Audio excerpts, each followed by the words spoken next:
This year, it is a year of harvest. A lot of very big mega projects are going to be completed within this year. Nice friendship project, friendship bridge is under discussion and will be finalized soon.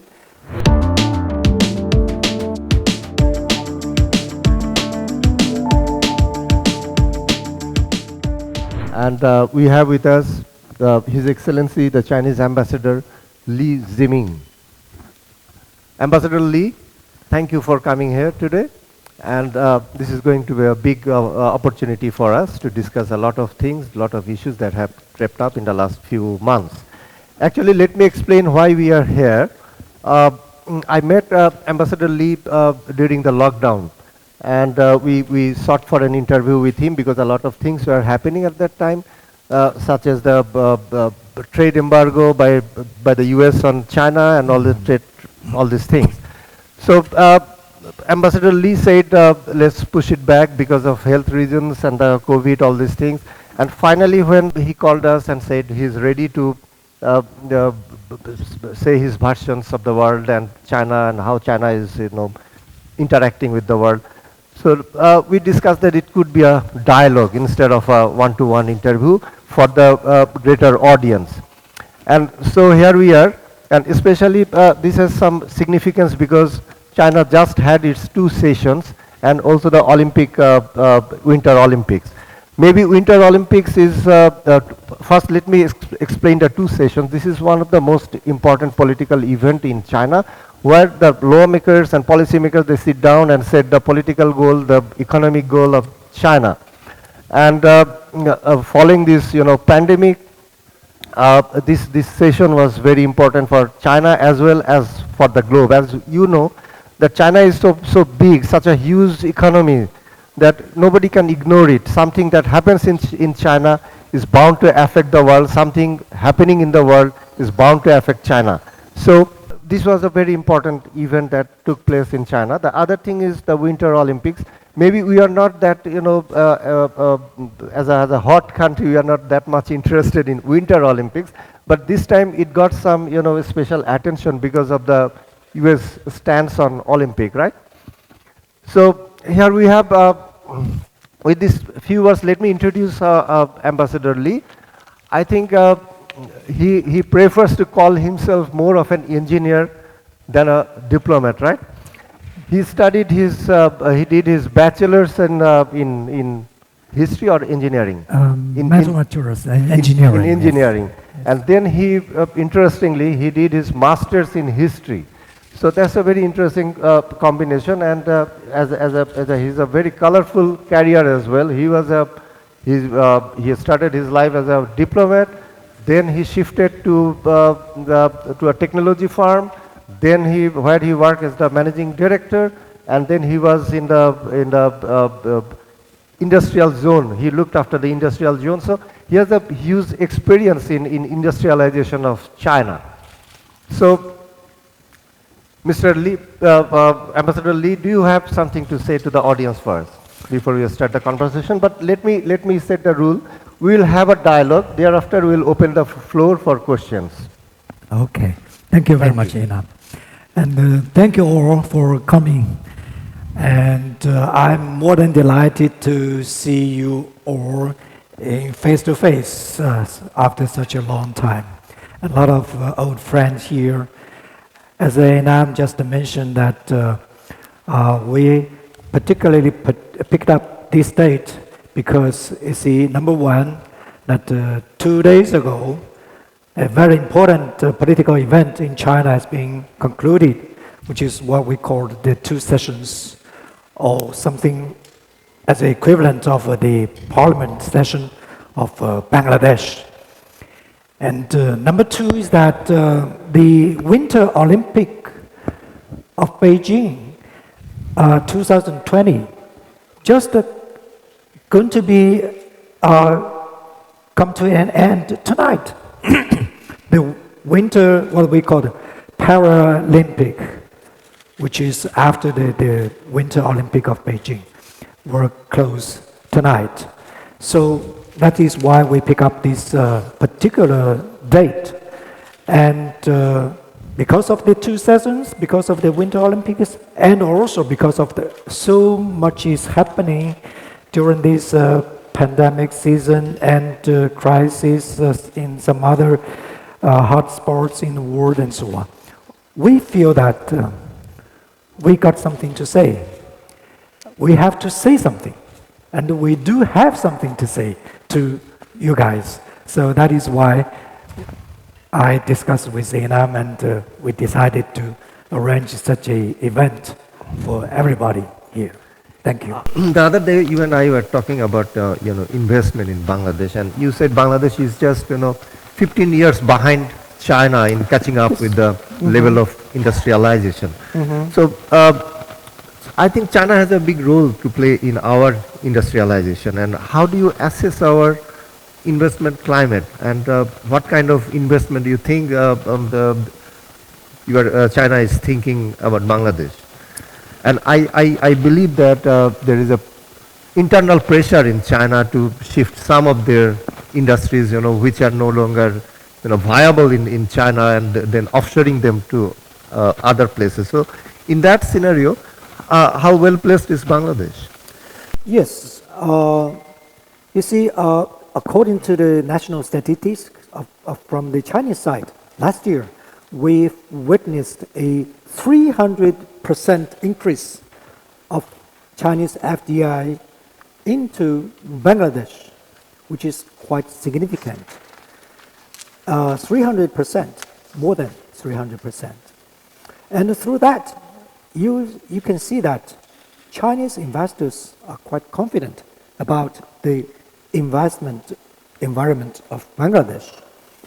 And I'm very glad to see that the infrastructure of Bangladesh is improving very, very significantly. When we are talking about power supply in the country, a lot of very huge power generators, power plants are built, and some of them are put into use last year. Very huge ones, power plants, for example.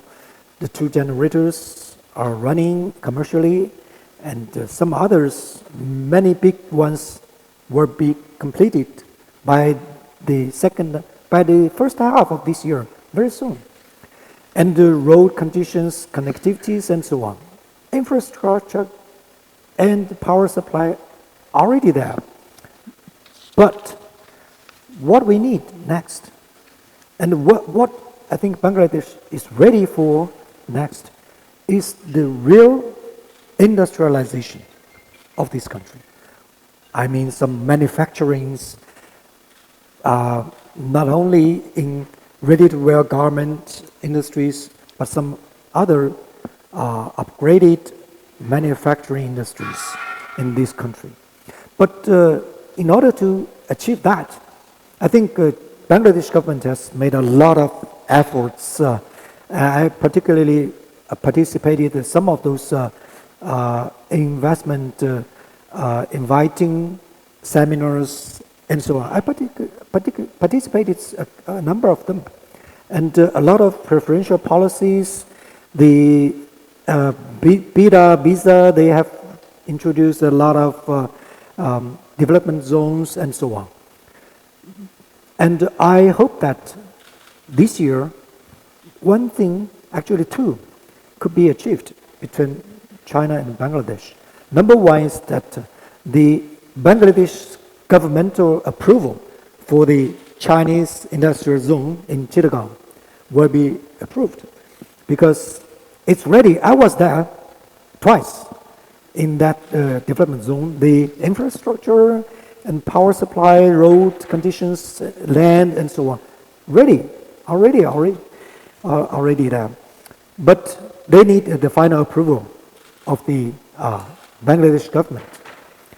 There are some technical obstacles, some difficulties, I know, but I hope that this can be solved this year.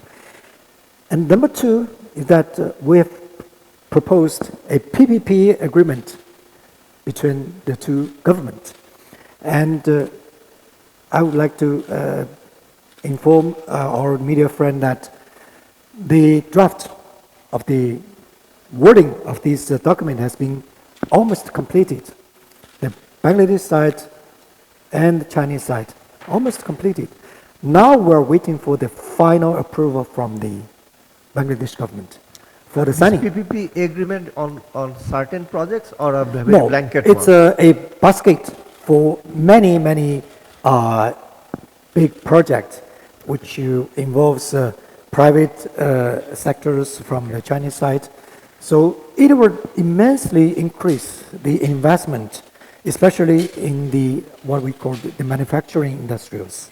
Ambassador Lee, would you be kind enough to give us an outline of the future mega projects? China is involved in quite a large number of mega projects, including the Podda Bridge, which the World Bank did not, refused to fund, and then China came forward with its generous hand. What are the major mega projects that might come up in future? I have a lot of good news to announce, actually. Well, this year, it is a year of harvest. A lot of very big mega projects are going to be completed within this year. I have a list actually here. If you have the interest, I can introduce some of them. Actually, 3 days ago, I invited 3 project managers from the Chinese side who are working on those mega projects, including the Padma Bridge and the Padma Railway Link, and also the Kanapuli Tunnel, under river tunnel, and so on.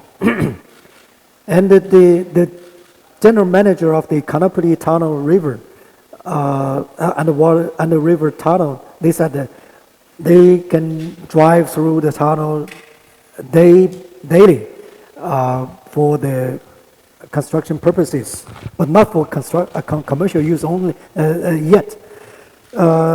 So it will be ready by the end of this year, and probably we can be more optimistic about that, maybe earlier than that.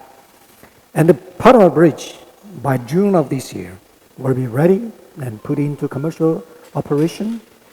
And a lot of those kind of projects, I have a list here. Probably if you have the interest, I can went through a little bit about that, so that you are, let me. Any mentionable big projects coming up in future? Yes, those are the ones that I mentioned. The other ones that's already been nearly completed. Padma Bridge, the 8th Bangladesh-China Friendship Bridge will be completed May of this year, and Dashikadi Sewage Water Treatment Plant already completed actually in April, and Padma Bridge June. Sorry, I thought it was by the end. It's actually by the end of June, and the Alam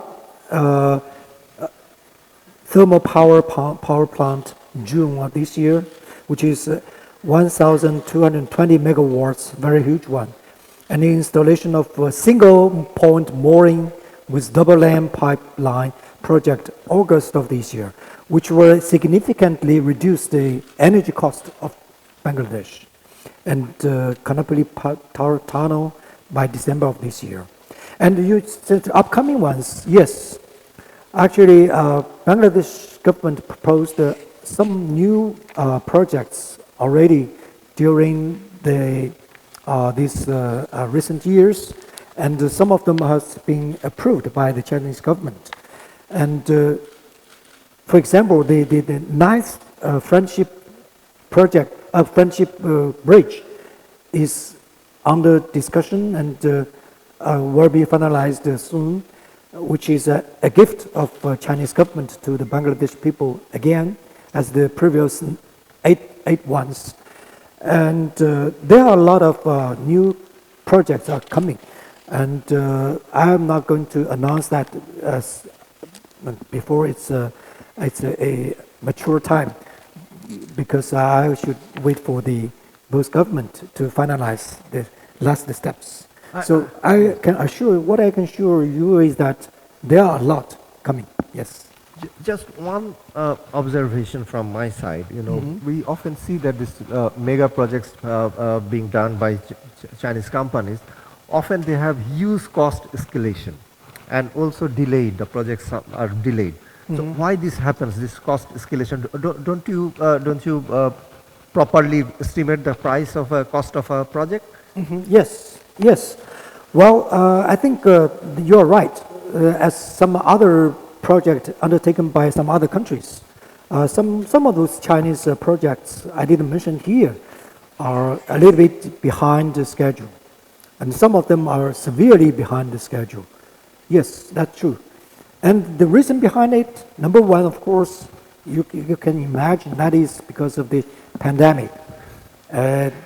Since the pandemic, a lot of personnel exchanges are obstacled, and customs clearance of some very important equipment got staggered, and even the logistics sometimes got problems. This is the number one reason why. But number two, I think something related to the Bangladesh side is the land acquisition. That is almost a headache for every single project, land acquisition. Since we know that land is privately owned in this country, and sometimes even one single family can be a big headache for the project manager. I hope that these kind of problems can be solved in the future, because it will be a big problem for any industrialization attempt if we are talking about the big ones. So I really hope that this land acquisition can be, faced and resolved and smoothed in the future for the further foreign investment in Bangladesh. Last year, we refused at least 2 proposals from the Bangladesh government. What were those proposals? I wouldn't specifically mention. 2 of them, they are all related to road construction. I don't want to see more of this kind of project being denied or refused by the Chinese government. Because, you see, very interesting, the Chinese government, what we call the preferential loans or soft loans in this country, ranked number 1 among all other countries globally. That is a new figure I got very recently, soft loans, number 1. And there is a very important institution called China Trust and Credit Insurance Company. Maybe you are not quite familiar with that. That is a very, very important financial institution, because after they insured a certain project, the banks of China can loan their money to the project. Without their insurance, no banks will loan. So according to that company, the Trust and Credit Insurance Company, they gave me a report very recently. The total quotation for Bangladesh ranked number 1, again, number 1 globally, and the total figure is more than $10 billion already. That single company from China. That is exclusively reported to me. So $10 billion of Chinese involvement. Chinese involvement In various projects in That's Bangladesh. right. Yes. Okay. From that single country. That is something related to governmental involvements and so on. And also some state-owned companies exclude private sector's investment and so on. And this is excluding the private sector involvement. Excluded, yes. Okay. Yes. So from that figures, you can see that the cooperation between Bangladesh and China are quite intensive. And those figures are very, very powerful ones, not just very soft ones. So I can give you a lot of these specific figures if you like, but the time is... Recently, in some media, especially from Japanese media, we found a news that you are going to set up a missile maintenance factory or something like this here in Bangladesh, and our another neighbors, India, is very worried about that. Is it true, or do you have an update about this quote-unquote missile factory in Bangladesh? China will not build any military facility in Bangladesh for China's use. I don't have any specific information for that, unfortunately. But probably you will find out if it is true or not. But only thing I would like to say is that China will not build any military facility, military bases on any foreign territory, still less the territory of Bangladesh. Any. If there is anything like that, probably that is a repairing factory